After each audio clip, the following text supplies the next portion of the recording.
দর্শক আপনারা দেখতেই পাচ্ছেন যে আমি এখন ঝালকুড়ি এবং নারায়ণগঞ্জের মাঝামাঝি রাস্তায় শিব মার্কেটের একটু আগ দিয়ে দেখুন রাস্তার পাশ দিয়ে কত ময়লা বজ্র ফেলানো আছে আর কিন্তু আশেপাশে কোনো বসতি নেই। কিন্তু এই ময়লাগুলো আসে কোথা থেকে? এখানে দেখুন যে রাস্তার পাশে যেভাবে ময়লা আবর্জনা স্তূপ করা হয়েছে সেটা আসলে সিটি কর্পোরেশনের মানুষের নজরদারিতে আছে কিনা সেটা আসলে আমরা তদন্ত করে ঘাঁটিয়ে দেখব যে আসলে এখানে সিটি কর্পোরেশনের মানুষের নজরদারি আছে কিনা। আবার এদিকে দেখা যাচ্ছে যে রাস্তার অধিকাংশ জায়গাটায় ময়লা এবং স্তূপ এবং জঙ্গলে পরিণত হয়েছে। সেটা আপনারা দেখতেই পাচ্ছেন। আপনারা দেখতে পাচ্ছেন যে আমি আমি এখান দিয়ে হাঁটছি, মনে হচ্ছে যে রাস্তার মাঝখান দিয়ে হাঁটছি। কিন্তু আসলে আমি আসলেই রাস্তার মাঝখানে, কেন রাস্তার মাঝখান অব্দি দেখুন ময়লা যেভাবে স্তূপ করা হয়েছে। এখানে বিভিন্ন জায়গা থেকে ময়লা আবর্জনা ফেলানো হয়। কিন্তু এই ময়লা আবর্জনা আসলে কারা ফেলে? আসলে কারা কখন ময়লা আবর্জনা ফেলে? এর জন্য আমরাই দায়ী। আসলে এর জন্য আমরাই দায়ী। কেন কোরবানি শেষ হয়েছে ১ মাস ১০ দিন হয়ে গেছে, কিন্তু কোরবানির যে বজ্রগুলা এখনো এখানে পড়ে আছে। দর্শক আপনারা দেখতেই পাচ্ছেন যে এটা নারায়ণগঞ্জ শহরের মেইন কেন্দ্র, প্রাণ কেন্দ্র যেখানে বলা হয় ঝালকুড়ি থেকে শুরু করে শিব মার্কেটের মাঝামাঝি।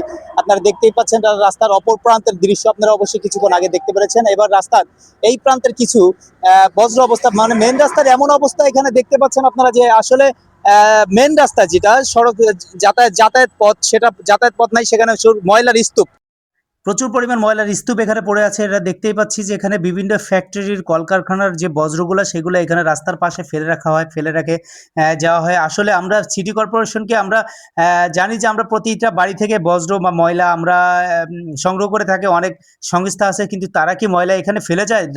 রাতে বা দিনে যেকোনো সময় ময়লা কি এখানে ফেলে যায়, গোপনে ফেলে যায় কিনা সেটার জন্য আমি তদন্ত ব্যবস্থা নেই। এটা আসলে সিটি কর্পোরেশনের মানুষ কি এটা নজরদারি করছে কিনা সেটা আমি আপনাদের কাছে জানতে চাই। আমি বলবো যে পৌরসভা যারা আছেন, সিটি কর্পোরেশনে যারা আছেন, তারা যেন খুব কঠোরভাবে এখানে নজরদারি করা হয়। কেননা এটা মেন সড়ক, যেটা হচ্ছে দুর্ঘটনায় মানুষের প্রাণও যেতে পারে। এখানে 1 বাই 1 রোড থাকার কারণে হয়তোবা আমরা যতটুকু একটু নিরাপদ থাকতে পারি। কিন্তু আসলে দেখুন রাস্তার অধিকাংশ অংশটাই চলে গেছে ময়লা আবর্জনা এবং জঙ্গলে চলে গেছে। এখানে আমাদের জনপথে মানুষ যে হাঁটবে, মানুষ যে হাঁটাচলা করবে, কতটুকু রাস্তা আছে সেটা আপনারা দেখতেই পাচ্ছেন যে আমাদের যে এই অসচেতনতা, আমি বলবো যে এখানে খুব কঠোরভাবে নজরদারি দেওয়া উচিত। আমার মনে হয় না এখানে আজ পর্যন্ত কোনো সিটি কর্পোরেশন লোক এসেছে। কেন গত কোরবানিদের 1 বাই 1 রোড, তো 1 বাই 1 রোড থাকার কারণে হয়তোবা দুর্ঘটনার সম্মুখীন আমরা একটু কমই হই। কিন্তু কারণে অকারণে যে আমরা এখানে মেন রাস্তার পাশে, এখানে আসলে আশেপাশে আপনারা দেখতে পাচ্ছেন কোনো বসত নাই, আশেপাশে কোনো বাড়িঘর নাই। কিন্তু এখানে ময়লা কোথা থেকে আসে?